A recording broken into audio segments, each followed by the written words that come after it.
Hello and welcome to another episode of Live Now, where Filippo and I discuss cars that are currently live on Cars and Bids. Now, we've been off for a week, but the last one we did was the Battle of the 2010s, picking two cars from 2010s. You cheated and picked three. And one? Woof. So I posted in community about this when the video went out, and it seems in the comments, Kennan takes it. Kennan definitely takes this one. Kennan takes this week. Kennan's got this one. Kennan, thank you for spelling my name correctly. I really appreciate that. But seems that I won with my SQ5. But Mini GP2 Dodge Viper. Hard to argue with from that week, from the cars that were live that week. So I took that one. But more importantly, based on what you guys had commented, I decided to pick the challenge this week from the comments. I'd asked for some input on some stuff we could do, and we chose one this week where we have to pick a two-car garage, can't have anything else in the garage, where one car is an EV and the other is gasoline power. Now, you could have the EV be the fun car and the gas-powered be the daily driver, or vice versa, whatever you want, but it has to be one of the two, unlimited budget. Okay, so we're going to start with your cars, and so far I see that you have yet again chosen. You cheated. Let me count. You did. I asked for two. You did three. All right, one of them I'm still debating between two, but one of them I'm fixed on. Filippo, you have the one that I'm fixed on is the EV, which is the 2022 Lucid Air Dream Edition Performance. That's a great choice. You don't know this because you don't know normal cars. This car is 1,111 horsepower. Yes, I actually do know this. I wouldn't consider this to be that normal. I know them. They're in my field of vision because I set off my radar detector every time I'm driving around. These lasers can't. But no, I'm very familiar with Lucid. I love the Lucid Air. I think it's my favorite large electric sedan. I think it looks really cool. It's spacious. I've seen what it looks like with you can fit a lot of things in the two trunks. It has a pretty solid range. Maybe less of the Dream Edition Performance because it has 1,111 horsepower. But in general, the Lucid Air has strong range. This one has just 10,000 miles. I actually like the Eureka Gold. I like the unibrow situation. I love the Lucid Air generally. I don't disagree. Plus 1,111 horsepower. Well, and this is 1,111 horsepower, Kennan. I know. Do any of your cars have 1,100 horsepower? Do your cars combined in life, if you add up all the horsepower of all the cars you've owned, I have a feeling it doesn't add up to 1,111. I think it exceeds it, but only just. But you could say the same thing there, buddy. So what a compelling daily. Yeah, this is comfortable. These cars are comfortable, amazing. Fast. Yes. Incredible technology. And great value. Spacious, legitimately quite spacious. And I think it looks great. Plus, I'm supporting a California automaker. Well, I have to say, all right. I have to say, scrolling through the cars for this week, this was one that popped on my list. Yeah. But I had to think really hard about it. I do love this car, but this one popped up for me. But I combat it with this, which is one of my favorite EVs currently. So this is the Audi E-Tron GT. It's a good EV. Now, personally, this is the Audi RS. Yeah, you want the RS, generally. Generally. But I personally think that even in non-RS trim, this is the rear three-quarter in particular, is one of the best looking normal-ish cars that exist. It's not. It's hard to see here. This photo gallery, but it is a gorgeous. If you see one on the road, it is so low and muscular, and it looks incredibly cool. I think they are just. It's one of the only EVs that I actually lost after and think that it's actually beautiful. The car is beautiful, and it looks like a relatively normal car otherwise. But I think they're just really appealing. This one, especially finished in a Ascari blue, looks amazing. Relatively low mileage. I actually mentioned this car to you, not this one, but the E-Tron. I mentioned it maybe 2 years ago, and you told me just wait 3 more years and they'll be attainable. It's they're getting there. They're getting to be affordable for sure. Absolutely. And again, still good power, not quite as good it has yours. Less than half the amount of horsepower, but it's okay. 522, which is my birthday, happens to be my lucky number. Nice. So it's kind of nice. Same as a Lamborghini Gallardo Superleggera. Boost function. But yeah, I just think for usability and practicality, the interiors on these are amazing. They drive really well. It's still a pretty conventional car experience. This is the better sports EV. I think so. And admittedly, I don't care a lot. People might, so I don't mind that it slopes back. Yeah. Unfortunately, it's also massively less practical than a Lucid Air, and it has half the horsepower. Yeah, but it is gorgeous. The Lucid Air, you may have beaten me on this choice, but it depends. We're different people. I don't value sport to this, though apparently I value 1,111 horsepower. I don't value sport to the same level that you do, and this is a sportier EV, much more exotic looking. So I think it fits you better.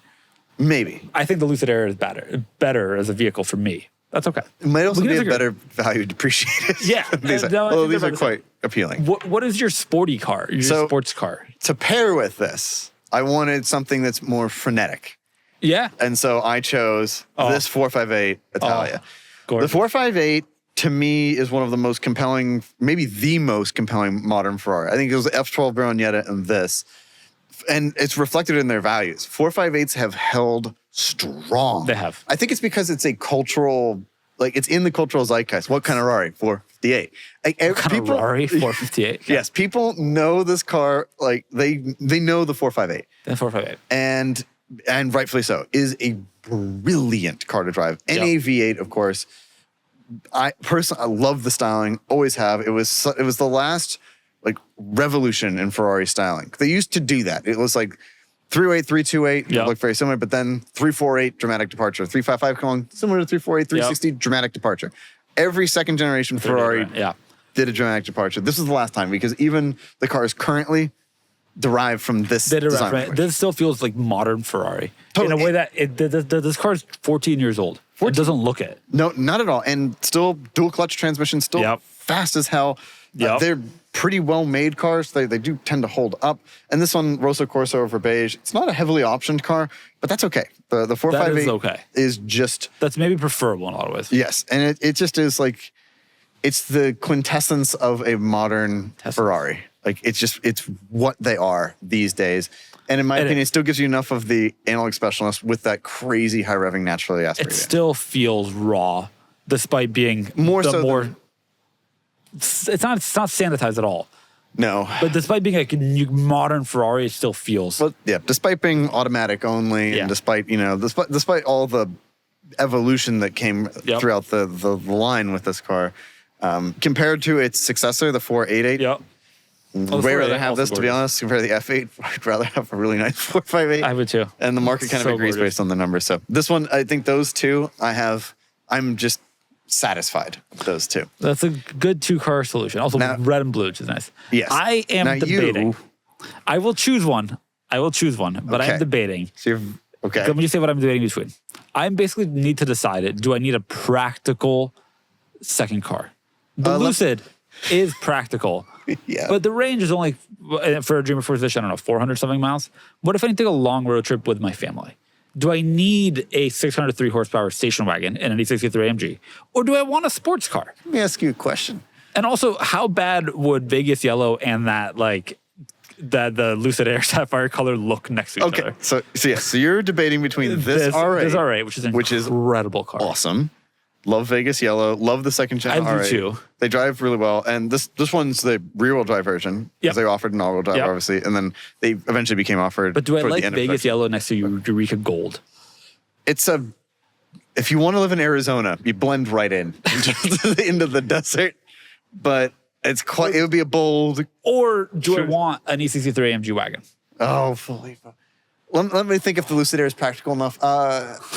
Yep, it is. You definitely don't need two practical dailies. I love practicality. But the duality, life is about variety. I have only ever owned vehicles that have 4 or more seats. Well, here's your chance, Filippo. I've only ever owned vehicles that have. That's true. I've owned a two-door car twice.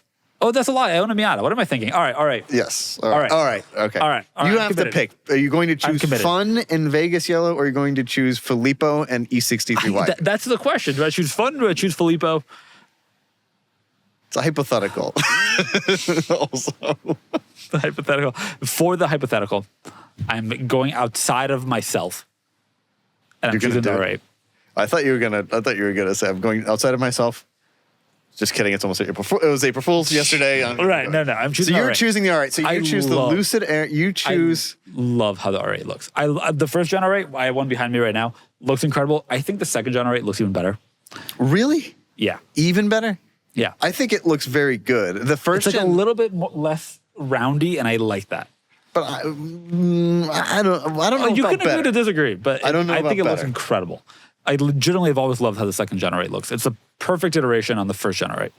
It is a great follow up to the first gen. That's true. They did not screw gorgeous. it up. And this is a V10. It's a 5.2 liter V10. Yep, as all second gens were. Yep. Yeah. I don't know why I said it that way. This is a V10, as all second gen ones are. I think it looks great. One owner, low mile. I like that it's a color. I'm yellow is a lot for me, but I like that it's a color. It's a lot for anybody. I like that it's a color. I think it's such a competent car, and it is a exotic car that you can daily drive basically. In a way that the 458 you actually can get close to, but it's a little more difficult to drive around every day. The R8 you can. Yeah, truly. I mean, also you didn't choose a V10 and I did. That's true. I chose one of the greatest V8s of all time, and you chose the third best V10. So to recap, I chose an 1111 horsepower Lucid. Yep. And a V10 powered R8. And Kennan has chosen a 450 horsepower Audi. And a Ferrari. Without a V10 and a Ferrari without their iconic engine, aka a V12. Now, neither of us have chosen manual cars. I know. I'm really sad this about week that. there weren't as many really, really compelling manual. I'm just really sad about that. I've, in addition to going back and forth about that E63, I've gone back and forth in some manual cars. But I think in this dream scenario, I want an R8. I have to say that picking on like community this week of voting, which there will be a post. Go to community. You can choose who won this week. I think it's pretty tough because these both accomplished the same thing, just slightly differently. I think your Lucid might edge me, but my 458, I don't know. It's not tough. I don't know. I think I have driven a rear-wheel drive R8, the second gen, and it's lovely. The 458 is ethereal. It's quite an experience. V10. Yes. 1111 horsepower. Not from the V10. One's a Ferrari.